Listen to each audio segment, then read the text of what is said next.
Добрый день, уважаемые гости. Мы продолжаем нашу экскурсию. Вы находитесь в музейной интерактивной мастерской «Печная лаборатория». Это продолжение нашего туристического маршрута. Здесь мы рассказываем о традиционной народной кухне, в том числе о кухне народов, проживающих на территории Менделеевского района. Это русские, татары, кряшины, удмурты и марийцы. Почему мы не рассказываем об одной какой-то кухне? Когда мы стали это исследовать, мы поняли, что она очень сильно пересекается, блюд похожих очень много, и мы решили показывать общую кухню. И даже не рецепты, а технологические приемы. Потому что у наших бабушек, у наших мам практически не было рецептов. Они все помнили наизусть, были какие-то основные технологические приемы, и они практически процентов на 80-90 повторяются у народов, проживающих на территории нашего района. А почему? Потому что использовался один универсальный прибор для приготовления пищи. Это русская печь. Поэтому и похожие рецепты, похожие блюда с небольшими отличиями. Для чего мы это сделали? На территории, где мы живем, печей в селах даже почти не осталось. Если они есть, они не выполняют свой первый функционал. Их каждый день не топят, в них каждый день не готовят. Поэтому печь постепенно стала музейным экспонатом. И мы решили, что пора уже о ней рассказывать в музее.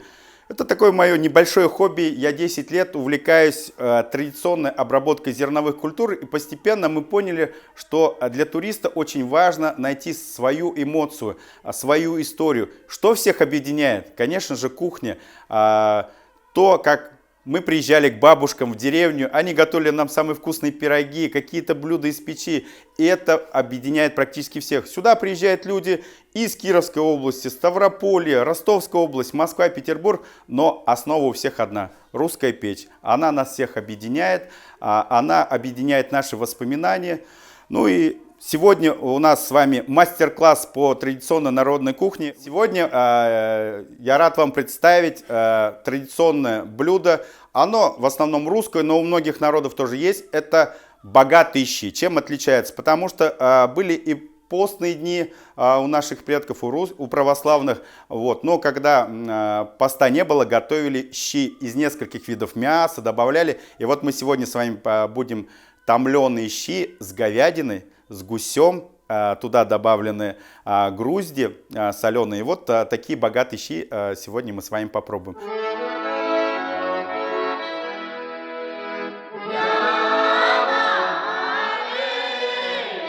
На счет 3.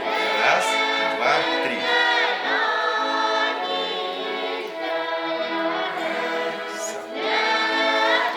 Ну, традиционно щи, они чуть густоваты. Самые настоящие были, в котором ложка должна была стоять. Так.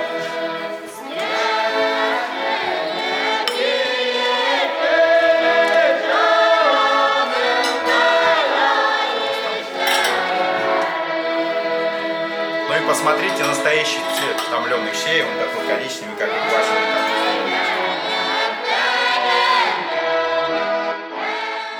Говорю, почти как у бабушки или как мамы, потому что повторить, как у вашей мамы или бабушки, или у моей, невозможно, потому что у каждой своя рука, своя печка, своя атмосфера. Но вот это богатые щи. Вообще, исконно в каждом регионе щи готовятся по своему рецепту. Если ближе к морю, то могли даже со снетком готовить. Снеток – это сушеная рыбка. И добавляли, естественно, в посты это просто капуста, просто овощи. Когда есть мясо, любое мясо добавляли, какое было.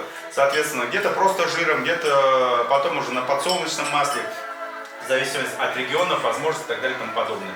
Основа одна – это капуста. Отвар с капустой. Ну и, соответственно, самый вкусный с настоящей квашеной капустой. Это точно надо снимать. Это чугун тоже. Но хотя кашу все-таки желательно готовить в глиняной посуде. Кто хочет посмотреть, как выглядит настоящая пшеная каша? Потому что мы ее сейчас будем... Давайте. Это сюрприз. Раз, два, три.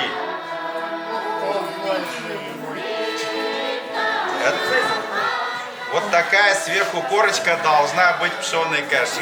Потому что тыква запеклась прямо до паренки. Если помните, пареные овощи делали в печи бабушки.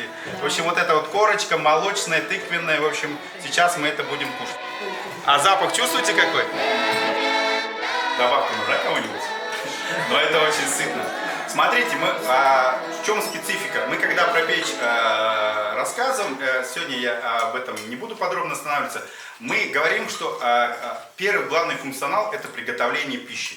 Мы сегодня с вами 4 блюда из русской печи попробуем. Первое, мы с вами картошку попробовали, второе – это щи, третье – каша пшеная, и четвертое – это традиционное блюдо табикмек.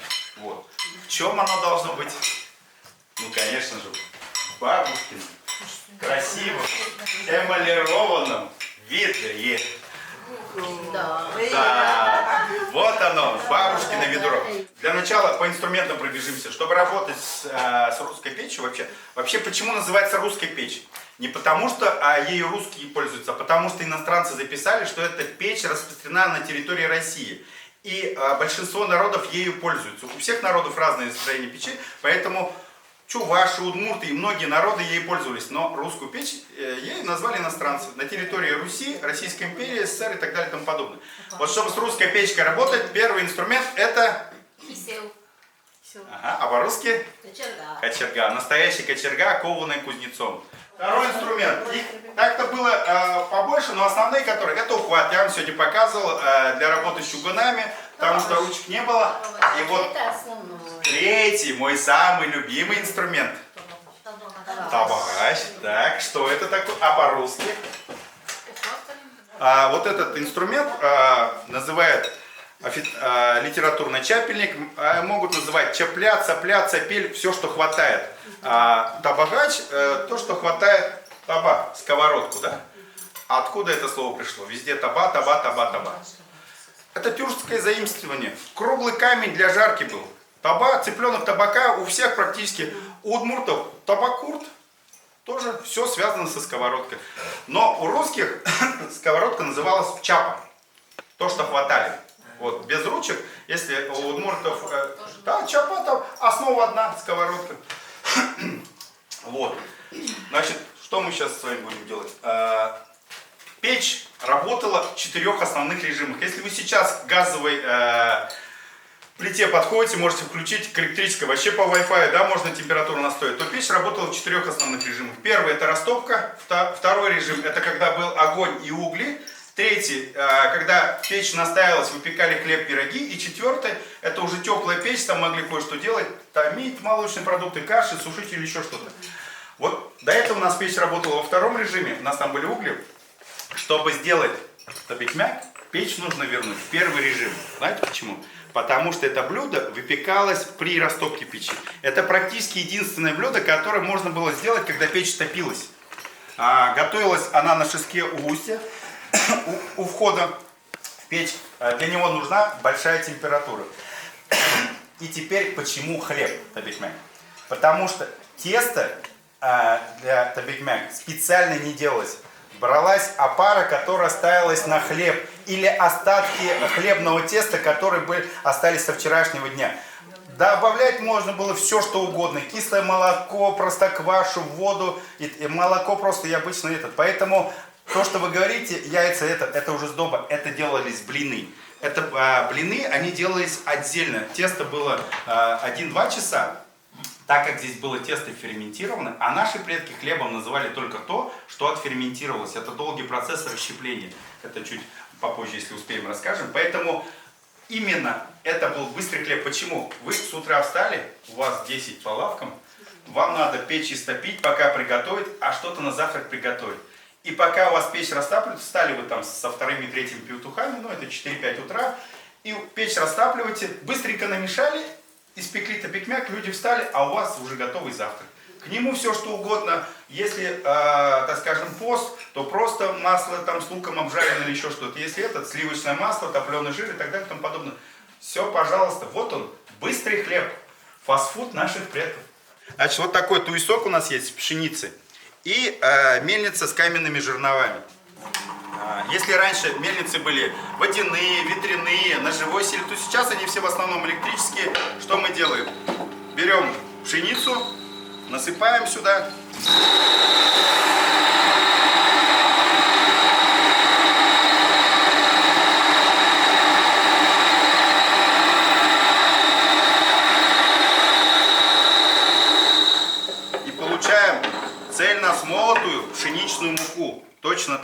как получали наши предки. Вот это пшеничная, цельно смолотая. Цельнозерновая чуть-чуть обрабатывается, а здесь вообще без обработки. Вот это пшеничная мука, но высшего сорта, а это цельно смолотая. А вы из такой муки? 30%. Из нее просто не сделаешь, будет как не очень поднимется. 30% добавляем вот этой муки. Настоящая пшеничная мука вот такого серого цвета. Это мука месяц-два, потому что здесь остаются жиры, и она становится прогорклой, как пшено. Поэтому наши предки, сколько нужно было на месяц, на два, а зимой побольше, летом поменьше, съездили на мельницу, отмололи и только использовали. Поэтому, да. И если сейчас мука у нас пшеничная делится условно там на несколько видов, высший сорт общего назначения, первый, второй, цельнозерновая, цельносмолотая, то раньше было три основных. Это решетная мука, когда пропускали через крупное решето. Это где-то между первым и вторым сортом. Из него в основном все хлеб делали. Это ситная мука, через мелкое сито, практически как высший сорт. Для пирогов очень дорогая, только по праздникам. И крупнянка, ну там по-разному, там что-то типа сейчас манки или еще что-то. Это использовали тоже на определенный вид. Вот мы вернули с вами печку в первый режим. У нас много огня, то, что нам и нужно было. Берем нашу чапу. Сковородка прогревается, должна быть горячей. Так у нас сейчас поста нет. Будем кушать с растопленным сливочным маслом. Поливать. А так. Хотя вот, например, если удмурты, которые рядом с нами живут, табани делают бездрожжевые, кислые, то северные, так как у коми-пермяков такое же блюдо есть, то у северных иногда табани делаются вот такие вот, похожие на наш табикмяк. Они там подаются с зеретым соусом. А у коми-пермяков, они сюда вот тоже с Перми приезжали, у них основной соус это хороший пережаренный такой до красноты лук с каким-нибудь маслом. Раньше было конопляный, сейчас в основном растительный. Так как мы сегодня работаем с жиром, он начинает плавиться уже у нас при комнатной температуре.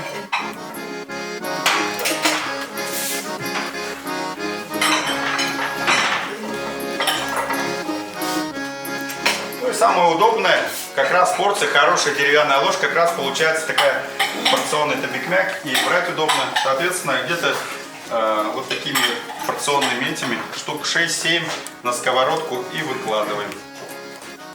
Ну и берем наш чапельник и отправляем. Да. И можно параллельно подогреть уже вторую сковородочку. Почему называют иногда дутыши, вы сейчас прекрасно видите, они за счет температуры. Температура в печи вот сейчас на огне это где-то 450 градусов. В духовке максимальная в газовой 280, в среднем 250. Поэтому повторить в других приборах это практически будет очень сложно. Вот они у нас с одной стороны уже пропеклись. Пекутся они сразу одновременно с двух сторон, как сейчас современно говорят, 3D. Снизу жар, сверху жар, со всех сторон.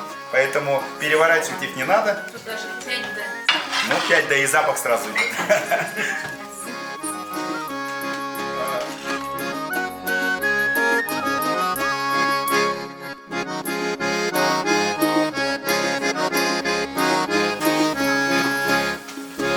Такая вот красота с нами.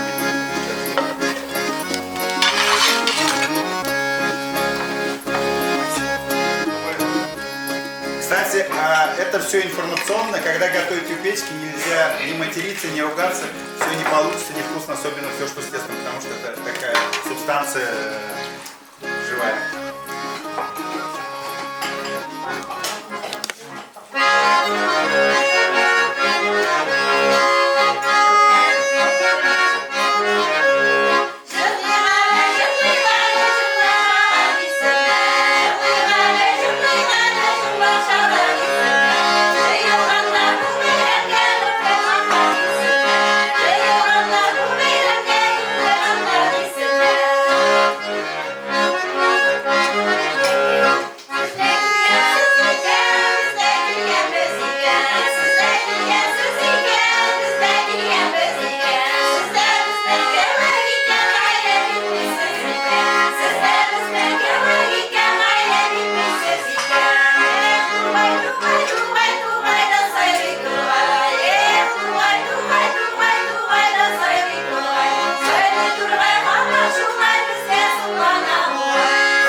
Биг-Мак? Я думаю, что это один из вкуснейших, то, что делают в республике, потому что я тоже много пробую, но уже рецепты.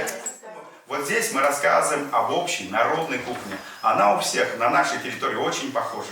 Даже если взять и бурятов, еще что-то, очень много схоже. Было очень много обмена культурного, так скажем, и гастрономического. Поэтому русская печь – это та скрипа, которая, говорил Путин, это наш культурный код, который объединяет очень много народов. Видя на печку, вы всегда все вспоминаете хорошее, всех своих родственников, все самые вкусные блюда, все свое детство. Я это по вашим глазам вижу. Ну, естественно, вы сегодня слышали эту пластинку. Мы ее случайно нашли. Она весьма уникальная. Мы уже приняли решение, что самое оптимальное место для нее будет где? Нет, в культурном центре имени Емельянова. Поэтому... Есть такая у нас, кстати, есть с нашими подписями. А вот это уникально, ну, больше всего к вам приезжает, поэтому давайте мы ее сейчас запакуем и подарим вам, и пусть она вот, потому что это подписи уникальных людей, и, соответственно, это должно быть у вас там. Я так считаю, мы тут все с сотрудниками посовещались. Все, это вам на память. Пусть первый фестиваль был у нас, Крешинской культуры, и пусть вот это вот напоминание как раз через 30 лет, 25 лет, пусть оно уходит в Казань, все помнят, что Менделеевск было первое и всегда, если что-то надо. Поэтому... Это самый лучший подарок, который вообще может быть. Да, но это для нас сокровище. Это артефакт, понятно. Для культурного центра это. Я думаю, что будет вот стоять, подписано, что передали вот из Менделеевска, не надо там музей писать, это от Менделеевска подарок от всех нас.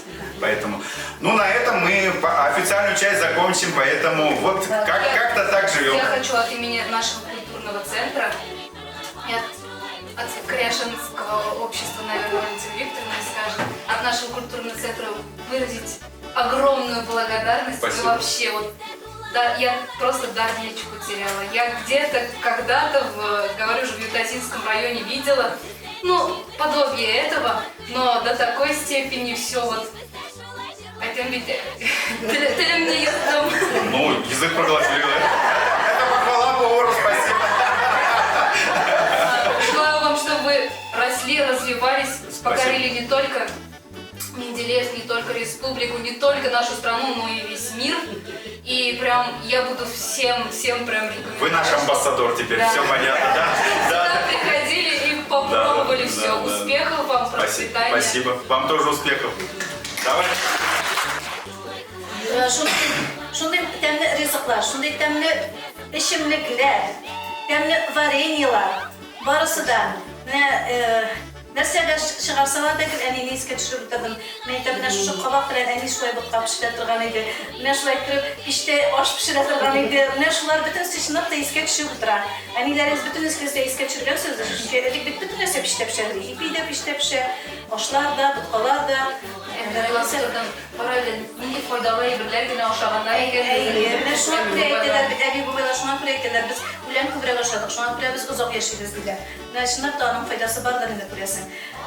Константин Геннадьевич, спасибо вам. Удачи вам, творческих успехов, дальше достижений. Алла берса, музейда ремонтлар булгаш, еще раз приходите. Так что Алла берса, музейда ремонт булгас. Большие планы, просто мы сами боимся. Дай Бог, что все эти планы осуществились. Планlar тормышка ашса, Алла берса, просто. Так что еще раз шуларга кадәр. Рахмәт. Все.